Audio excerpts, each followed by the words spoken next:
Several years ago, I started hearing people use a term to describe people using technology. They said that there were digital natives and digital immigrants. By this, they essentially were referring to the fact that some people had grown up with technology from a certain age, and some people hadn't grown up with the technology, so the people who had grown up with it were digital natives, and the people who hadn't were digital immigrants. Now, they're using a term here, native, that generally refers to a person who grew up in a culture, and that culture had food and art.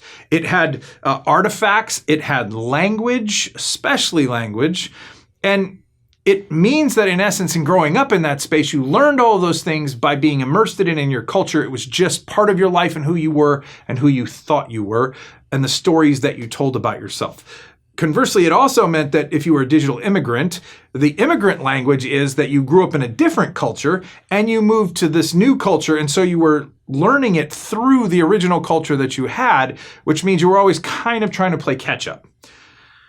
However, there's a problem with the concept as a whole.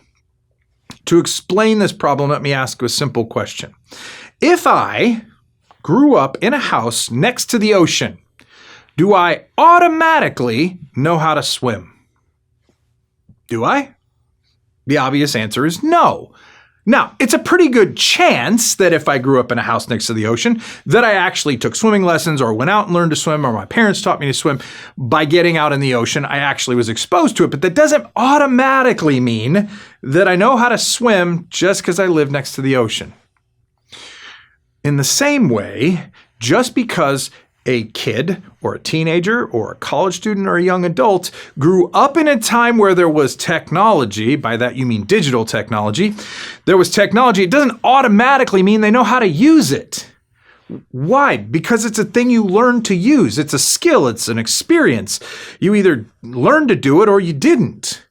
And here's the bigger problem. Over time, what I've been finding is there's whole bunches of people, young people that I've met, that didn't grow up exposed to that technology, so they don't know how to use it, and you assume they do because they're digital natives, and a whole bunch of people who didn't grow up with it, so they're immigrants, but actually jumped in and learned a bunch of stuff about it. Now they know a lot about digital technology.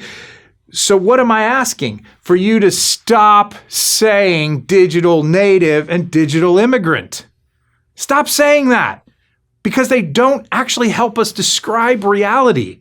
Reality would be more words like digitally immersed or digitally aware, because those describe skills and experiences that people have with technology that shows that they actually know how to use them, like swimming. And some people that don't know how to use digital technology, it has nothing to do with their age. It has to do with, did they grow up with the technology or not? Stop saying digital native and start using better words to describe the people you're talking about so that you can accurately help them at whatever level they're at to gain the experience to become more digitally aware, more digitally immersed.